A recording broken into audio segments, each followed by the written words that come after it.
Good evening. I am Anil Agarwal, former Chief Manager of Punjab National Bank. So in group discussion, I gave you a topic yesterday that the import of gold has fallen by 94%. What are its implications? I am happy some of you have participated in the discussion and many of you requested, sir, you give the topic on YouTube and we would like to participate on YouTube itself. We are not comfortable at Telegram. So I will be posting video of new topic daily on YouTube also, and at 9 p.m. I will post the topic at Telegram. If you want to discuss there, you can discuss there. So now I will tell you my view on this topic. This topic was an open topic. Open topic means you can take this topic into any direction. But if you take this to the direction which gives extraordinary views, you can score very high marks. Now, fall in import is always a good news. But if you can see behind this good news, if you can see behind between the lines, then it seems that you are something different than normal guy. Now, who is importing the gold? That is important. So if there is fall in import, we have to look at the end user. So end user was the people, those were manufacturing jewelry out of this. So gold as such is not consumed in India. Gold is being imported by the jewelers to convert gold into jewelry, and this jewelry is being sold either domestically or internationally. So if demand of gold falls, that means manufacturing of jewelry has also fallen, and that is substantiated by the fall in export of gem and jewelry. So if manufacturing activities goes down and we are not importing the raw material, it can never be seen as a good thing for the economy. The good thing for the economy is the consumption of raw material increases, in turn manufacturing increases, and we are able to utilize the finished products either domestically or internationally. So the fall in import of gold is not a good sign of economy, because gold as such is not being bought as a finished product. The gold as such is imported in India as a raw material for jewelry, and jewelry is being consumed by the consumer either domestically or internationally.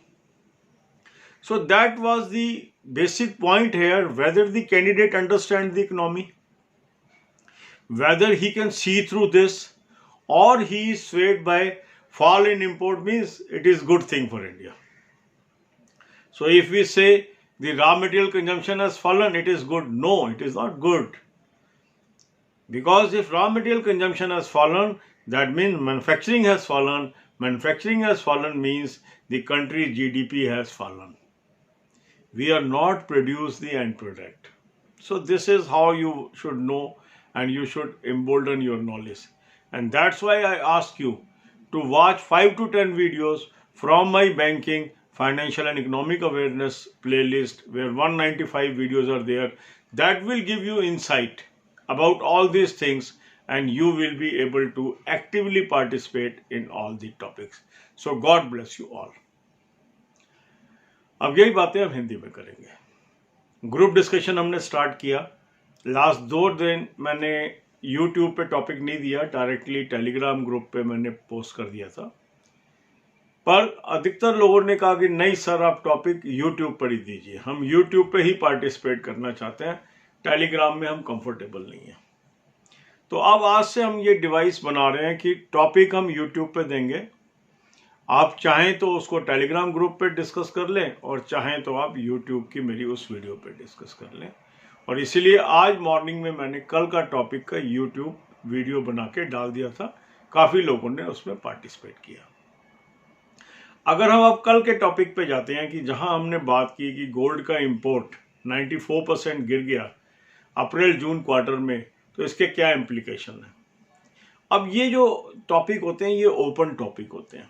Open topic का मतलब ये होता है कि एक आंकड़ा देखने में कुछ लगता है, उसके पीछे कुछ और होता है, और जो एग्जामिनर है वो देखना चाह रहा है कि आपके अंदर उस चीज़ को पकड़ने की क्षमता है कि नहीं है। क्या आप टॉपिक से स्वेड हो गए या टॉपिक के गहराई में जा पाए हैं। अब आप ये सबसे पहले देखेंगे कि इंपोर्ट किस चीज़ की हो रही है, गोल्ड की। तो गोल्ड कंज्यूम कौन कर रहा है? गोल्ड कंज्यूम कर रहा है ज्वेलर। और क्यों कर रहा है? क्योंकि जो ज्वेलर है वो इस गोल्ड से ज्वेलरी बना रहा है और इस ज्वेलरी को डोमेस्टिक मार्केट में या इंटरनेशनल मार्केट में वापस बेच रहा है।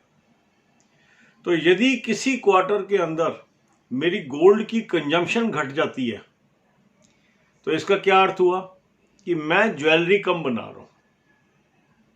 इसमें काउंटर आर्गुमेंट भी हो सकता है कि हो सकता है डोमेस्टिक गोल्ड से काम चला लियो, बट डोमेस्टिक गोल्ड की सप्लाई इतनी नहीं होती क्योंकि वो रीसेल गोल्ड होता है। तो अधिकांश जो ज्वेलर हैं वो फ्रेश गोल्ड खरीद के उसको फिनिश करके उसको ज्वेलरी में कन्वर्ट करके बेचते हैं। तो ये ज्वेलरी कहाँ बिकती है? डोमेस्टिक मार्केट में या इंटरनेशनल मार्केट में। मीन्स या तो ये एक्सपोर्ट होती है या डोमेस्टिकली सेल होती है। तो दोनों से क्या मिलता है? रोजगार मिलता है। जो लोग इसको कन्वर्ट कर रहे हैं रॉ मटेरियल से ज्वेलरी में, तो इसमें रोजगार मिल रहा है कारीगर को। पर यदि ज्वेलरी बनी नहीं रही, और क्यों नहीं बन रही? क्योंकि उसकी सेल नहीं हो रही। तो ये हमारे अर्थशास्त्र के लिए या देश की इकोनॉमी के लिए अच्छा नहीं माना जा सकता। मतलब किसी भी चीज़ की मैन्युफैक्चरिंग कम होना, रॉ मटेरियल कंजम्पशन कम होना कोई अच्छा साइन नहीं है। अगर हम इंपोर्ट की दृष्टि से देख रहे हैं तो हमें लग सकता है कि हमारी फॉरेन करेंसी बच गई, पर उतना ही श्रिंकेज कहाँ आ गया हमारा? एक्सपोर्ट में। और एक्सपोर्ट वैल्यू तो ज़्यादा होगी इंपोर्ट से, क्योंकि रॉ मटेरियल हमने इंपोर्ट किया है, उस पर वैल्यू एडिशन करके हमने महंगे रेट में गहना बेचना है। तो यदि इंपोर्ट घट गया, वैल्यू एडिशन हुआ ही नहीं और ज्वेलरी एक्सपोर्ट नहीं हुई, तो अल्टीमेटली ये अर्थव्यवस्था के लिए एक नेगेटिव साइन है, पॉजिटिव साइन नहीं है। इसी प्रकार यदि ये ज्वेलरी डोमेस्टिकली नहीं बिकी तो ये भी एक इशारा करती है कि लोगों की परचेजिंग पावर भी घट गई, जो भी एक अच्छा साइन नहीं है। तो हमें कोई भी टॉपिक है उसकी गहराई में जाना है, उसकी तह में जाना है। सिर्फ हमने ये नहीं समझ लेना इंपोर्ट घट गया तो अच्छा है। इंपोर्ट किस कारणों से घटा है, कौन इसके यूजर हैं, उनके उसका यूज करने का कारण क्या है, इस पे भी हमें जानना चाहिए। और इसीलिए मैं आपको कहता हूं कि जो मेरी बैंकिंग फाइनेंशियल इकोनॉमिक्स की 195 वीडियोस है, उसमें से 5-10 वीडियो रोज देखिए। जैसे जैसे आप इन वीडियोस को देखेंगे तो आपको हर विषय के ऊपर एक क्लैरिटी आती चली जाएगी और आपका जो स्पेक्ट्रम है माइंड का वो ब्रॉड स्पेक्ट्रम होता चला जाएगा और आप विषय को ज़्यादा गहराई से देख सकेंगे। So God bless you all. Thank you very much.